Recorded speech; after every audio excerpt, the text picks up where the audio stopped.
Umaandar na. So yung Freon natin. So ayan na po yung Freon. So 125 PSIG. So ayan na siya. So tanggalin na rin yung Freon. Okay na yan. So yun. Ayan, inayos na lang ni Dondon. So okay na siya.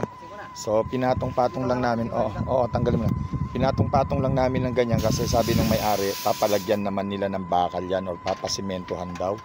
So kaya kung makikita nyo, meron niyang allowance dito na ginanyan namin para pwede nilang iakyat pa. So yan. Ayan yung takip po. Nandiyan dyan. Dahan-dahan na. Kasi yung ano yan. Kasi wala pang breaker yan. So medyo nagmamadali lang tayo. Pero okay naman po yan lahat kahit nagmamadali. So ayan yung unit. So ayan siya. So ayan. So takpan na rin to dito ha. So ayan. Makikita niyo yung ano niya. All goods na po. So ayan yung mga wiring niya. So okay. Okay na okay. R32 nga pala yan. Then nagmo-moist na siya. So balik tayo doon kasi ayun yung service natin. So ito pa yung isa. Nililinis pa natin. Tapos i-install natin sa kabila. So ayan na. So kung makikita nyo, malamig na siya. Wow, malamig na.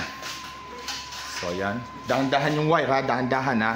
Tanggalin nyo na tong gauge. So ayan. Iber. So ayan. Makikita nyo naka 24 siya kasi yung remote wala sa amin. Pero malamig na siya. So si Andre, ayan.